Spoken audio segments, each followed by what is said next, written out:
And welcome back to the booth here at Mythic Championship VI. That's Paul Cuillier. I'm Marshall Sutcliffe. Thanks so much for coming along. It's been fun watching these opening rounds, and we've got a bit of a clash of the Titans coming up here.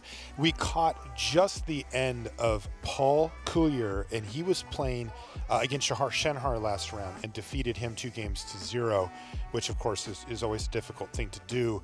And we got to watch in our main match Mike Sigrist just pull out the hammer on his opponent that round. Matt Schmaltz, he was just like 2-0, see you later, no chance. And now we get to see these two face off against each other, especially considering that both of them have pretty assertive decks. Yeah, I mean, it looked like Mike just kind of had the ideal version of this red-green non-humans deck. And really, you know, he reaped the rewards of just being able to read how that draft went, right? Just looking back at kind of Shahar starting out with a couple of blue and black cards, but of course being cut off by Bradley Yu, shipping a lot of those powerful Gruul cards to his left. And yeah, Mike Sigrist just grabbed all of them, and his deck looks fantastic. All right, let's get this opener going, says Mike Sigrist. He's going to kick things off with Ginger Brute, though it is on turn 2 here. And this is going to be kind of the opener that we're going to get used to, is Ginger Brute versus this Wolverine, as both players have multiples of those in their deck. Yeah. I don't anticipate too much blocking here. Right, it looks like two ships passing in the night while firing guns at each other. Yeah, and taking a look at Mike Sigrist's hand, I mean, there's just 2 lands in no game adversary, so probably mulligan there, and had to keep kind of a subpar hand here, because this is not the start that we've seen in the previous games that we've seen Mike play. Ooh. So double Bloodhaze Wolverine to kick things off for Paul. And yeah, this is an uncharacteristically slow start from Sigrist. And he's got this Oakham adversary, which looks like it could be a decent blocker here, but keep in mind, there's so many different ways to draw additional cards in the blue-red draw 2 cards deck. So, you know, it's so hard for Mike to just pull the trigger on a block here if Paul just chooses to attack with both of the Wolverines. Yeah, the interesting thing is if Paul attacks with the Wolverines, and let's say Mike says no blocks and Paul goes, sure, take 4, then Paul really does need to consider his defensive options, though, for the adversary, because it does draw you cards when it hits, and it can be tough to tussle with, especially when you factor in the copies of Barge in that Mike has access to as well that Paul will be aware of. Yeah, but given all of those factors, it's unlikely that you're going to be wanting to block with the Wolverines anyways. So you might just want to get in for 4 right now, concede the fact that Mike might draw cards, and then just run out whatever you might have in hand, because it looks like he's got a Mad Ratter that he's probably going to play this turn. And as you can see, he also has an Opt in his hand. So if Mike did somehow pull a call here and say block, which again, very, very unlikely, he did have it. There's just too many cards, right? Yeah. Even at common. Impossible. We have Merchant of the Veil. You have Opt. You have Thrill of Possibility. There's just 3 commons that Paul could have there. So you simply just can't block there. No. It is one of the strengths of Bloodhaze Wolverine is that in that scenario, Paul would have been able to get in whether he had it or not. It's, you know, we call that threat of activation. It's just the idea that Mike has to respect it even if Paul doesn't happen to have it in his hand. Yeah, Mike really needs to draw a threat here off this adversary here, or he's going to continue to fall behind here. Sad. You know, he may be bummed out about it here. He wanted to get in for 1 extra with the Ginger Brute, but what he ended up finding was his 5-mana Garenbrig Paladin, the one card that he couldn't cast. He's got to be bummed that happened to be the one. You know, it doesn't make it incorrect what he did, but he would much rather have that on the battlefield than have got in for the 1 damage. And Paul actually, with an interesting hand here, he can either run out and Opt and try to find a relevant spell this turn, but what's more likely to happen here is he's just going to attack for 5 and just run out the Enchanted Carriage. It's just too much of an efficient use of his mana this turn, given that he really has no other plays guaranteed if he does play an Opt here. Yeah, also, this is a fine way to interact with the adversary, right? It gives him the 2 mice, and, you know, so he can block, just throw one under the bus, as it were, or he could even, you know, throw him in the carriage and throw that in front and say, here, do something about this. You know, the Occam adversary is a major issue, and sometimes you don't mind just sort of throwing some resources at it, either minimal with a mouse or even just sort of forcing Mike to have something by throwing the carriage at it. Right, and now that there's a threat of a 4-4 also attacking Mike, Mike might choose to keep the adversary back at this point, right? Because of all the options that you mentioned with the chump block or potentially even the trade. Now he might just run out of Cavalier and just hope that somehow he can survive and claw his way back into this game, because Paul just still has a completely loaded hand here. He's got that opt, and if he finds a second blue source, he can also play a Charm Sleep, which would cleanly deal with that Garen Big Paladin. Yeah, so the Charm Sleep would be excellent here. As it stands, even though it's precarious, Mike does have a stable board thanks to that Paladin, but boy, this is a house of cards that could come crumbling down very easily. Oh, it was another mountain, though, not the blue source. So he will fire off Opt here, but even if he finds an island, he won't be able to cast Charm Sleep this turn. He's going to go bottom. But he is potentially able to go wide here, right? He's going to get that trigger from the Mad Ratter, get a couple extra tokens in play, and again, can still just try to set up for a potential Charm Sleep. Gross, he found another mountain. Just the actual last card he wanted to see. You know, sure, if it has to be a land, you find an island and it can unlock Charm Sleep, but another mountain's just a full brick. All the way, by the way, we've got a real infestation of vermin here. He's got mice and rats on his side of the battlefield. We need an exterminator here for Mike Sigrist to win this game. And now Paul probably just running some numbers here and just wondering what happens here if he does choose to attack with everything, for example. And it looks like he's going to play it slow here because of that Charm Sleep. Got to be tempting for Paul to just jam and say, all right, I'm going to lose a creature or two, but you're at 9. You're going to lose a creature or two as well, and I'm going to get in for a bunch of damage. But he decides, you know what? I can sit here, wait for the second island to come, maybe another way to draw cards and build up a bigger board, and then finish you off a little bit later. Yeah.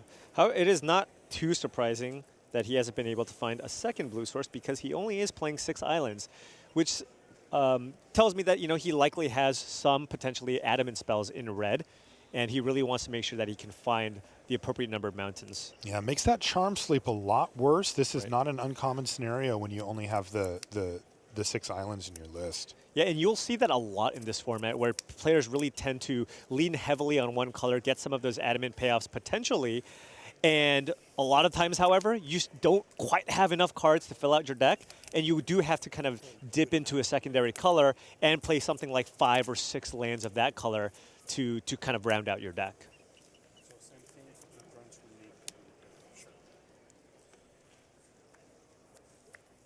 Wow. So Sigrist attacking here and sending the turn back? I mean, probably leaning on Gingerbrute as a food source. Figuring if I'm at 12 life, it's going to be hard to die. No. Oh, there's more? What do you got for me? Mike has an insatiable appetite in hand. This means that potentially next turn he could have he could win if Paul doesn't go for the win, or if Paul doesn't have a block rather. Crazy. All right, well, we're going to see haggle here from Paul, which is going to allow him to rummage, as we call it, which is discard a card, then draw a card. If you get to draw the card and then discard, we call that looting. But Paul only finding mountains here. So close. And this has to be tempting now. I mean, Mike attacked with the Paladin, but at the same time, you have to be wondering, how does Mike attack here? What is he doing? He must have something up his sleeve, and you really have to be mindful of that. The Gruul deck can be very explosive and can potentially kill you out of nowhere. We also know that Mike Sigrist is playing Fling in his deck. That's an additional out that he can draw off the top. So this is a pretty big attack, 3, 6, 7, 8, 9, 10. It is lethal. And this does get interesting. Because Insatiable Appetite really does need a food here to become lethal for Sigrist, right? He's got a 5/5. It only gives +3/+3 if you don't sacrifice the food.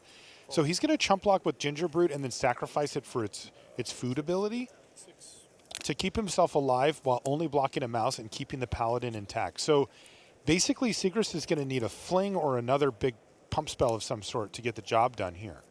Yeah, but Paul does have the ability to crew the carriage, so he can block the Paladin. Right.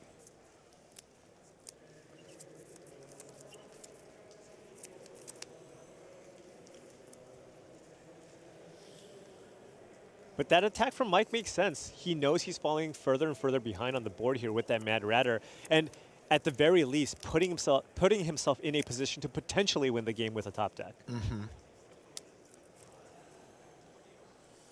But has his life total fallen too low for an attack with the Paladin again? If he attacks, it could be a chump block with the carriage. That's the best case. Yeah, at this point, I'd be shocked if Paul chose not to just block with the carriage here. Right. You have to be mindful of, maybe 2 pump spells or something like that. How can you possibly lose? You have so many creatures in play, and Mike is sitting at 6 life here. All right, well, both creatures are coming into the red zone here for Sigrist. He used 2 Unveiled Tree Folk to put 2 more counters on the Paladin. So it actually is lethal now in conjunction with Insatiable Appetite. So this forces Paul to do this. Now, Paul doesn't know about the Appetite in hand, but he did fire up the carriage and is going to throw it in front of the Paladin as a chump block here. And this should do it for him unless Sigrist has something else we don't know about. Unless there's somehow a bargain that we didn't see. Yeah, no, I think his hand is just the Insatiable Appetite. And that's going to be it. Game number 1 goes to Paul Cuillier. Nice job from him. We got to see him leverage some of the draw extra card payoffs and get the job done. Yeah, absolutely. And even with those Wolverines, where oftentimes when you look at that card, it's like, this is not really the payoff card that you're looking for.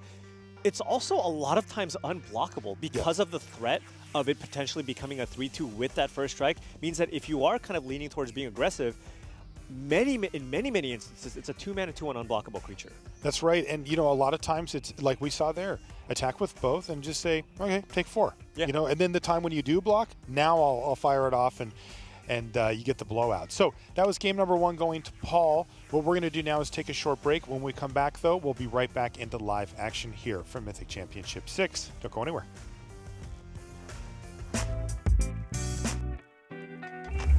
We've got Seth Manfield here for a Pack 1 Pick 1 from Throne of Eldraine. Crack that pack, Seth. Let me see if I can open this up. Yep.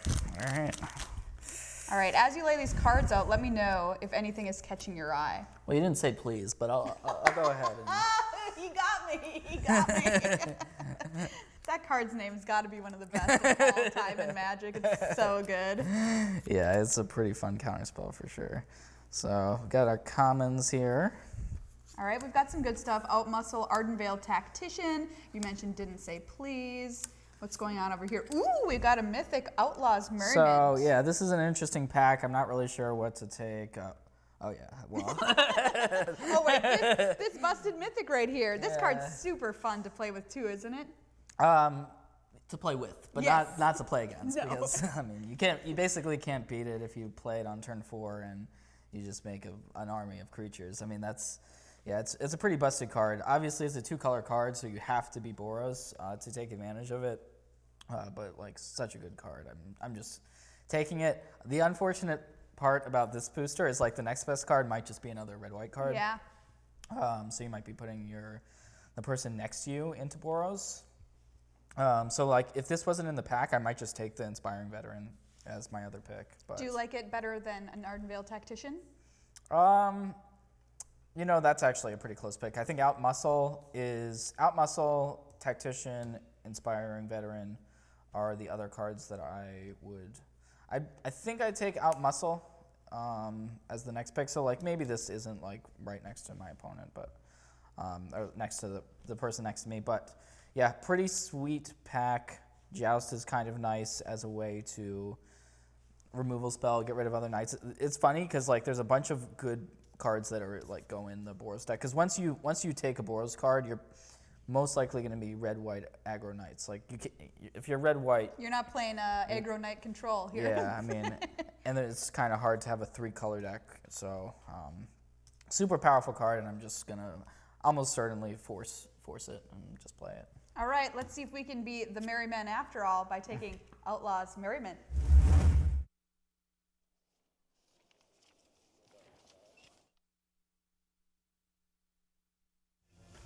And welcome back to the booth here. So we're going to be checking in now on one of our side tables, assuming that they're still battling. Chris Kvartek versus Andrew Cuneo. So we're hitting up the deck list here. Oh, what's going on? Oh, Chris Kvartek, cool deck, right? It's red-blue, but like not really looking to beat down. It's kind of like a mill deck. That's clever. That's cool. Then I got to Andrew Cuneo's list, and I'm like, what is going on here?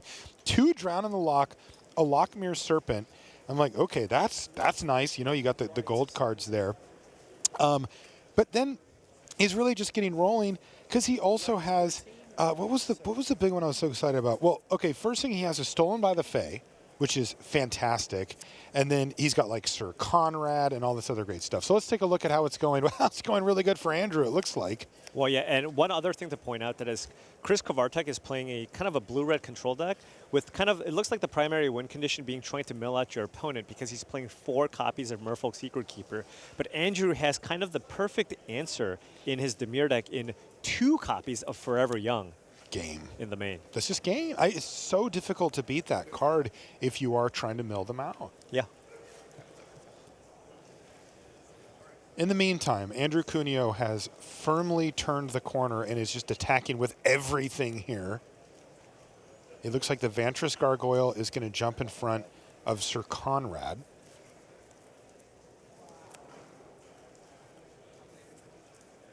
And Cuneo probably going to be sacking the fairy token to the noble. That is the case. And not forgetting the Sir Conrad triggers here as well. This is going to be a devastating attack here from Cuneo. The real question as well is does he want to activate Sir Conrad on the way out, or is he just going to let it trade? He's going to let it trade, so that's 2 more triggers, plus the damage snuck through, which was a decent amount. And Chris Kvartek's board and life total have both taken probably a knockout blow here, realistically, for the finals of this draft pod. Yeah, Cuneo's deck is just has so much power in it. I mean, we were talking about, you know, Shahar's version. You know, he had the Serpent, but not a whole lot else, right? He had some removal. This looks like kind of the ideal version of the Dimir deck, right? He has finishers. He's got just a ton of fantastic cards in his deck, and also just kind of the hard counter to Chris Kvartek's strategy On multiple ways. in those copies of the Forever Young. Yeah, and also Sir Conrad is a very big deterrent to being like, I'm going to just put a bunch of cards in your yard. Oh, the Lochmere Serpent goes in the yard from the mill. Wow. Nothing going Chris Kvartek's way, but if he doesn't end up winning this, he will escape with a 2-1 for his draft, and then he'll move into constructed, where he's had a lot of success over the course of this season. Chris Kvartek, one of the breakout stars at the pro level of Magic. Absolutely, he's just had a phenomenal year, and guess what? He's qualified for Mythic Championship VII, and the hard way. The hard way. He re-qualified. He's now qualified twice for both of the Arena Mythic Championships by playing through the qualifiers online, which has thousands of people playing in it. Yeah, top 16 of, I don't know, 2,000, 2,500. I mean, they don't say, Right. but, you know, multiple thousands of players are the ones that qualify. He's done it twice and had success as well. I mean, And a Mythic Championship top 8. That's right. Yeah, really impressed by Chris Kvartek here. But Andrew Cuneo says, kiddo, I've been doing this a while. And I'm the one who wants the 3-0 here. Here's Covetous Urge. Wow. From Cuneo. Andrew's deck is It phenomenal. is gasoline, as we say in the business.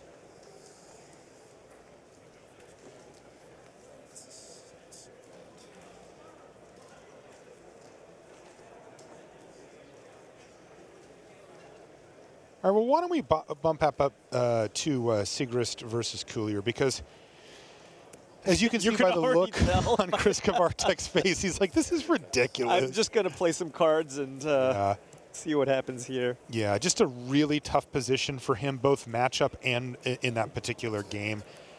So We'll get the update on that one when it comes through, but I am going to be assuming here that it goes to Andrew Cuneo as we bump into this. Now, Mike Sigrist has been effectively unimpeded for this draft so far. This is the first time that he's met some resistance, and he's got to win back-to-back games. He's going to play Wildborn Preserver on end step. It is facing down another one of the Bloodhaze Wolverines, however. Yeah, but Mike has a lot more action this time around. He's got the Preserver in play, and then he's going to run out. He has multiple options here. He has multiple 1-drops in hand, which goes so well with the Preserver here. It's funny, Ginger Brute, Wildborn Preserver. You don't read those cards and go perfect combination, but any cheap creature after you get the Preserver down is just nasty. And I know that the Preserver doesn't technically have haste, but it feels like it does because usually they untap with it, and you didn't know that when you passed the turn. Yeah. Now, Paul does have 2 copies of Red Cat Melee in his deck, and if he does have it, it's kind of awkward. You might lose a land, but at the same time, like, how are you going to deal with this Preserver? Yeah, the window closes quickly, right? Because once, if you're focusing on red here as your main color, that Preserver will get out of range probably next turn. And look, no land for Paul. Uh-oh. So he's going to be in a lot of trouble here. Curious to see if Mike has a land or a 1-drop. Is it another Ginger Brute? No, but it is another combo. It's Weaselback Red Cap. But again, the combo being, it only costs 1, so he can use up the rest of his mana to keep applying pressure with the Preserver. Cheap non-human plus Preserver. Also, the Ginger Brute's done work because he's been able to just jam it into the 2-1s and say, you want to trade, bro? You want to do that? Yeah, and at this point, I mean, Paul's just too far behind here. Yes, this is GG. And I suppose by leaving mana up, Mike could be concerned about a Thrill of Possibility, which would make the Wolverines into 3/2 first strikers, which would actually eat the Preserver. So, Mike can play around that, of course, if he has a cheap creature and can put in an additional counter. That's what he's going to be looking to do. But if he doesn't, yeah, I mean, things could get interesting. Because he only needs 1 counter, right, to get that thing above. Combat. Yep. He's going to attack with everything, and we might see that play anyway. But any combat trick here from Sigrist also gets a job. Oh, it looks like we might see that. Yeah, there's that thrill. He has to have a thrill here. Missing a land drop here just to be able to try to maybe kill this Preserver. It's pretty risky, but I think it's one of those situations where Paul was so far behind, the only way he can potentially claw back into this game is by taking a risk this large. He's going to discard Charm Sleep, and this will have him draw 2 cards. Again, when you draw your second card, is when the triggers go up. But now Sigrist is doing combat math because he has Fling, and he's just going to fling it, effectively give it unblockable for the turn, and that's enough to get the job done. So game number 2 goes to Mike Sigrist, and he says, fast. That's how I drew it up. Yeah.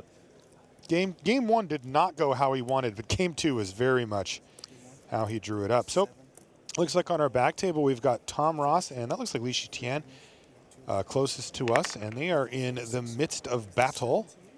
Yes, I go to 6. What are these tokens coming from?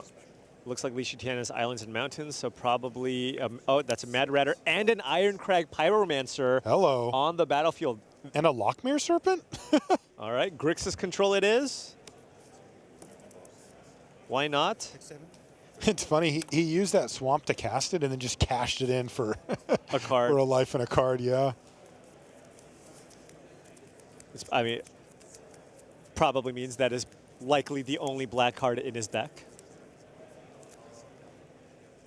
Exactly. So let's see what Tom the Boss Ross has lined up for us, because just coming in as a snapshot here, it looks pretty bad for him, but we do see life totals. Li Shitian is down to 6. Still, Tom, getting through a bunch of rats on the ground is really tough, and he's taking big hits from the Lockmere Serpent on the crackback. So looks like a very difficult situation here for Tom, who finds himself down a game, by the way, versus Li. So this could be Li Shitian just about to lock up a 3-0 here to kick things off. Yeah, Li's here at Mythic Championship extremely 6. Powerful. Also probably sack that swamp to get in for 3 points of damage to remove a creature. Very likely that happened.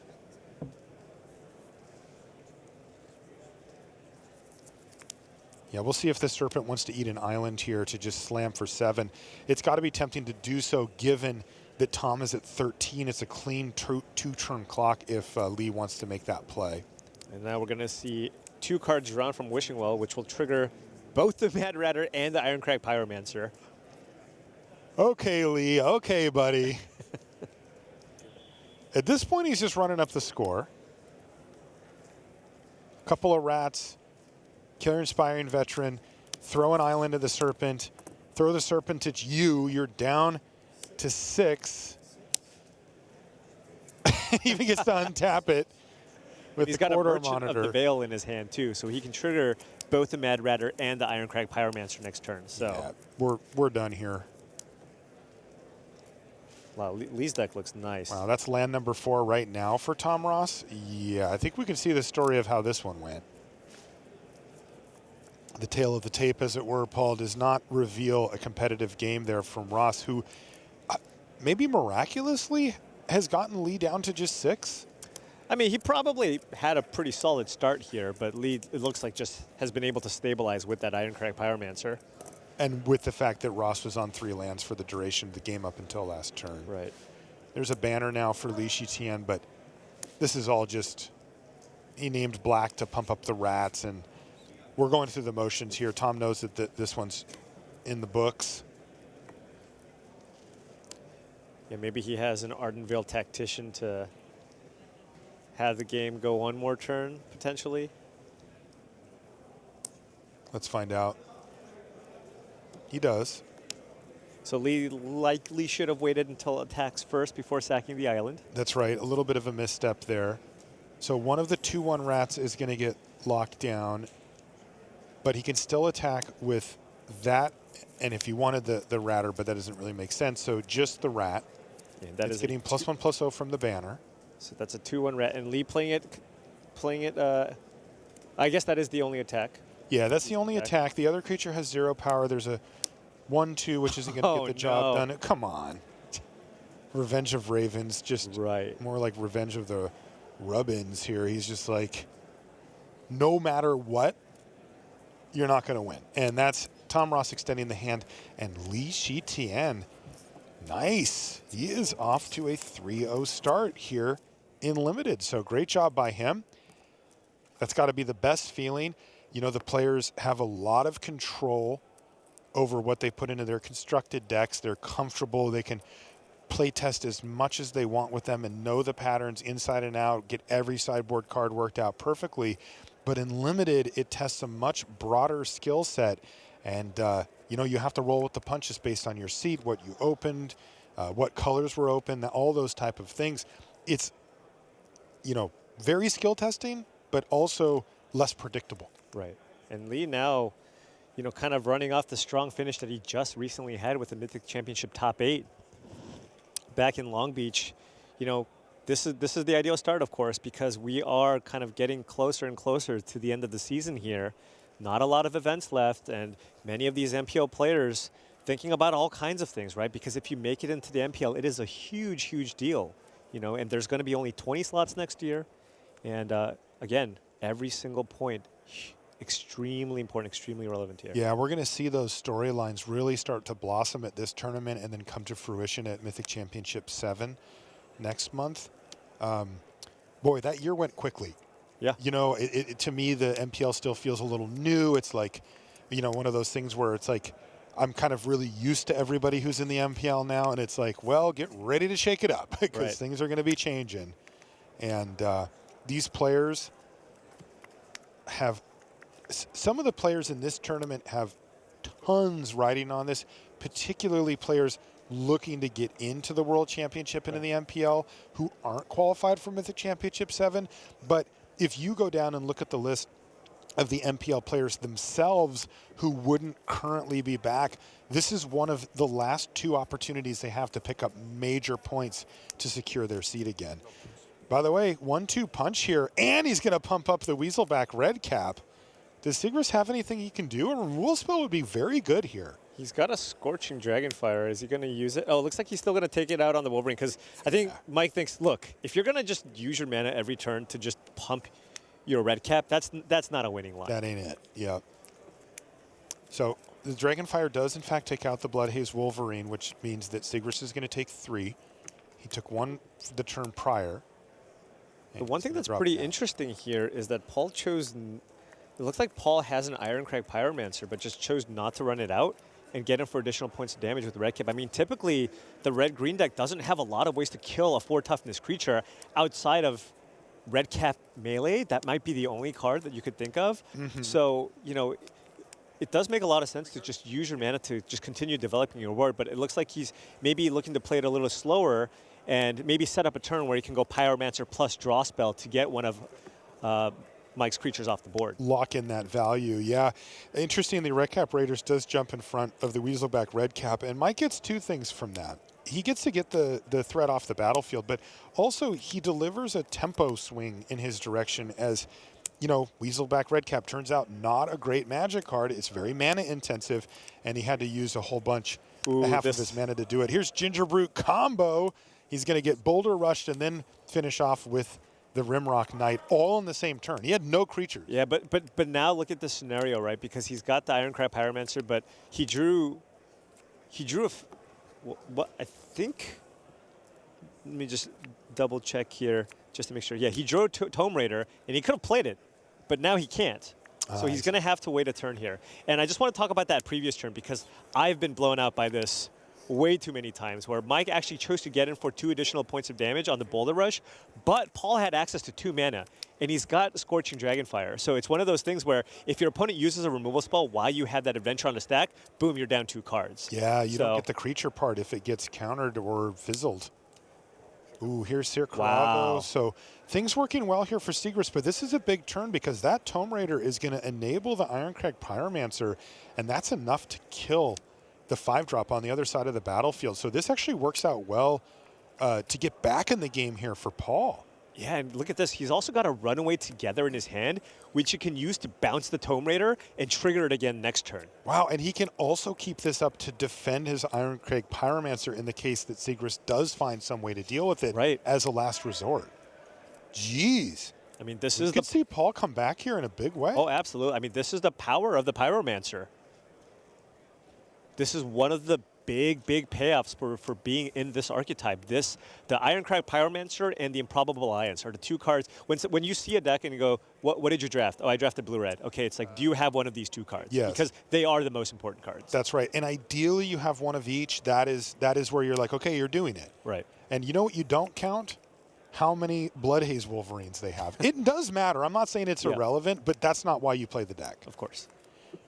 So the question here for Paul is he fine just making this trade? Because, gosh, it's tempting to run back the Tome Raider and just block again next turn while killing a threat on the other side. But he says, I'm going to play this very safe and just let this trade happen. Though this does leave him without a way. And right as I say that, I was going to say to trigger the Ironcrag Pyromancer, but he now can do that again. Oh, and look, he's even got a Wolverine here. So he can actually block, also bolt something, do 3 damage to something. But if he does use a Thrill, he will not have access to Runaway Together, and we've seen how conservative he's been so far. Will he run out that Thrill of Possibility this turn? Because, you know, the entire game plan right now for him, it looks like, is just kind of revolving around keeping this Pyromancer alive. And, you know, he's at 12. He's got a little bit of life to work with, so curious to see what he's going to do here. Yeah, I certainly respect the idea of just keeping that Pyromancer alive, especially when you look over at the board state from Sigrist here. It kills both creatures. That said, later into the game, Sigrist could easily find a bunch of 4 toughness or higher creatures. We've seen those from him pretty repeatedly, and if he can stick a couple of those, then the Pyromancer starts to kind of shrink away. Yeah, and if you can take a look at Mike's hand here, I mean, he knows that the longer this game goes, there's just a higher chance this Pyromancer is going to take over. So he's just he's gonna try to put the counters on. This is a huge risk from Mike Sigrist. He's going to play Toonvale Treefolk here, and Oaken Boon is going to get countered here. Mike can sacrifice the Gingerbrute for. Oh, he had the plan. Look at that insatiable appetite. Right. So he saves it and gets the counters on the tree from the Oaken Boon. So, but he can't make it unblockable this turn. That's correct. And it's already taken 3 points of damage. And And also the Wolverine is a Bloodhaze, 3/2 first striker. So he can't even attack this turn. No. And Paul gets to draw additional cards. And if he just gets to untap and finds another way to draw an extra card, that Ginger Brute's going to go down. Doesn't even need, well, oh, he has so many different options. I mean, that's a Slaying Fire that he has in hand, also turned into a pumpkin. And he's got 3 islands in place, so he can use the Adamant effect, bounce something, and get that Gingerbread off the battlefield. And he really wants to do it now because when you're playing against a Gruul deck, there's all kinds of pump spells that they can have. So you don't want your opponent to draw a +2/+2 effect, an insatiable appetite, and kind of preserve the creature. So yeah, he's using it right away.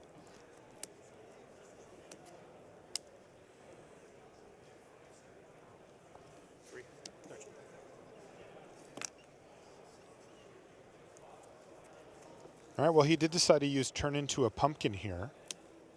Yeah, But it looks like he sent back the Weaselback red cap. yeah, because he wanted to kill the Ginger Brute. So that thing got hit by the Ironcrag Pyromancer. And for Sigrist, it's kind of down to this Toonvale Treefolk. It's huge. Yeah, it's it's a big. 6/5. Like, it doesn't die to the Pyromancer, so he's got a shot here. The red cap, I guess Sigrist feels like it's not going to do anything better than just eat up a trigger from the Pyromancer, so he's just going to run it back out there. Yeah, and actually Paul did not draw another card to kind of allow him to trigger the Pyromancer, so might have to wait here. And he's just going to pass a turn back. I like Paul's position, but a couple of timely top decks from Sigrist could get him back into the lead, and this time it wasn't. It was a land off the top. Yeah. Curious to see what Mike does here. He might just have to be aggressive and just attack with Smash. everything.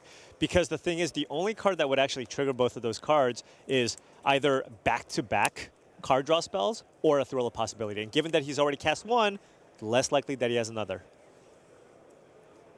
But it is a disaster. That's why he's leaving back the Toonvale Treefolk, because the combination of the damage from the Pyromancer plus the first strike on the Bloodhaze Wolverine would leave the Toonvale Treefolk dead, and Paul would have his whole board intact still. So he's going to hold back, but much to his relief, the Weaselback Redcap actually does trade off with that Bloodhaze Wolverine, probably indicating to Sigrist that the way is clear here. Yeah, and Paul draws another land here. Oh, wow, this is really getting neat triggers, interesting. and just Treefolk banishing in here. 6. 3-turn clock, even though Mike Sigrist also drew another land for the turn. Boy, still, Paul, he should have more viable top decks here with his mana, his ability to get through his library. Oh, it's another Oh my land. goodness. Because if he could find a way to draw an additional card, he's got that Slaying Fire. He can finish off that Treefolk, but he's only drawn lands here. So now he probably wants to preserve his life total. I could see him just casting a Runaway Together just to save some life, because of course Mike also has cards like Fling in his deck.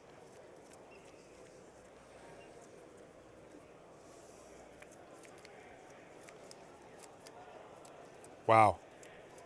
This has been really interesting. Sigrist with an early lead. Paul, though, really stabilizing. And now it looks like he's behind due to drawing too many lands. Even for Sigrist, though, it's been land into Ginger Brute. He hasn't exactly drawn his most powerful stuff either. Oh, and look at this. The Ironcrag Pyromancer is going to chump block the Treefolk? So he's got to Runaway Together. So he's probably going to go for the block here, All right. and then bounce the Ginger Brute and the Pyromancer. I was going to say, because once you start throwing away your Pyromancer, you're throwing away the Yeah. All right, so that thing's going to go back to hand, as well as the Ginger Brute, which can just come right back down again if Mike would like. Yeah, so Paul really, this turn, wants to find a way to draw that additional card because he can still run out the Pyromancer, still cast Slaying Fire and a card draw effect to kill that tree folk. By the way, I really, really like not playing the Ginger Brute here from Sigrist. It opens it up to sorcery speed removal or a card draw spell at sorcery, a single card draw spell for the Ironcrag Pyromancer. But also, if Mike happens to draw his Wildborn Preserver, it will be a really important extra play that he can make. And he doesn't give up any damage anyway because it has haste. This was a big draw here from Paul. He drew Red Cap Melee. So now, Red Cap Melee in conjunction with that Slaying Fire will kill that tree folk and buy Paul some very precious time. Finally, this Twin-Veil Tree Folk is going to fall. It's going to take 2 burn spells to do it. And if he wants to do it, probably wants to do it on his turn because there might be a pump spell, right? I would be very nervous about letting Mike have any more cards in hand. As it stood, Mike had 1 unknown card. He had a Ginger Brute and an unknown card. We know what it is. It's a land.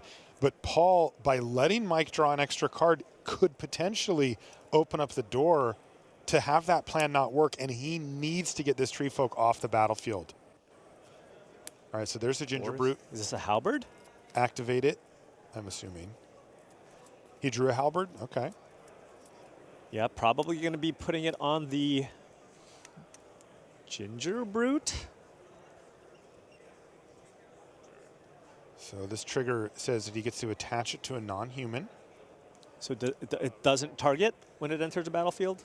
It triggers, and then it'll target, so he'll know. Okay. It's going to target the tree folk. And that would give it 6 toughness, so Paul could still kill it. Yeah. Quite easily, actually. Right. He actually has 7. Sorry, 8 damage he can throw around. So Paul blocking just in case, but yeah, he's going to be able to kill that tree folk, but still needs to answer that Ginger Brute. Yep. There's a Slaying Fire for 4, plus another 4 here from Red Cap Melee. And Sigrist says, sure, but as you mentioned, the Ginger Brute's still there, so he's going to need to find a way to maybe Pyromancer that away. And that Halberd, you can pay 5 to equip it, and Sigrist is going to do it right here. Like, Ginger Brute's a problem here. Absolutely. And it's a 3-turn Paul clock. calls, I mean, he's got plenty of cards in his deck that can get him out of this, but he does need to find it. Yeah. He found the Carriage. And that's not it, right? I mean, that's pressure. You can start attacking Mike maybe, but again, none of these creatures have haste. Mike currently has Paul on a 3-turn clock here with the Ginger Brute. 3/6/9, another land off the top, though. Both players having a hard time finding any, game breakers late in the game. And here comes Ginger Brute plus activation for 3. Down to 5 goes Paul, and the turn gets passed to him. Removal. He needs removal. How about a Mad Ratter? That is not going to get it done. So now Paul has to turn it around. I think Paul needs to start getting aggressive here and try to find a way to see if he can win on his own. That's exactly what he's going to do. He's going to use a Mad Ratter plus a Mouse to gear up the Enchanted Carriage and jam for 5. But now Mike has all kinds of cards he can draw. Oh, right? yeah. Paul is at 5. A Pump Spell does it. Fling does it. So many different cards here Mike can draw off the top. If he has another Halberd, that would do it. Let's see if he can find something right now. Couldn't quite tell see what he what drew. it was. I think that was a Grumgully. Yeah. So that does not get the job done here, and that means that Paul will get one more draw step to try to find an answer to this Ginger Brute. This thing has ran roughshod over the battlefield. Is Mike going to move the equipment here too, just to keep the Grumgully alive, or? I mean, is Paul close to a lethal attack? Because Paul, even if he finds a creature to crew the Enchanted Carriage, that's only 7 damage. Right. So really needs a draw spell here. Or a removal spell. Yeah, a card like Merchant of the Veil. Tome Raider would be sweet. He'd get an extra card for crewing, and he'd get a trigger. I mean, remember earlier, he could have actually used that Runaway Together to get the additional value off that. That's 1 extra 3 damage effect that he missed out on. Mm-hmm. And this one leftover creature, in this case a Ginger Brute's done good. So let's see if Paul can find some way to interact here. This is a big draw step for him, and it's another mountain off the top of the library. Wow. Paul just looks distraught here, and you can't blame him for that. Mike Sigrist hangs in there with that Ginger Brute and gets the job done, picks up the 3-0 in his pod, and that was our feature pod. Right. And just sneaking through the final few points of damage, that Ginger Brute, it's virtually unblockable. And again, any way to give it additional power puts that card over the top, right? Wow. And that was that combination. Just Gingerbrute plus the Rosethorn Halberd. I mean, it just forces you to have an answer, because that's 3 damage a turn, and you simply can't do anything about it. That's right. Wow. So really great stuff there from Sigrist, who just ran over everybody that was put in front of him, though Paul really gave him a run for his money there. That was about as close as it gets. I mean, realistically, Sigrist didn't draw that many threats late, but he really needed Paul not to draw anything, and Paul did. Yeah, and Paul just continued to blank after blank after blank. Because usually when you get 3 triggers, I think, off a Pyromancer, you're very likely to win that game. But again, at the end, you know, he just kind of came up short. Yeah, and that's just how that went. So what we're going to do now is we're going to take a short break. When we come back, though, we'll have a bunch of great feature content at the desk with Maria and company. Don't go anywhere.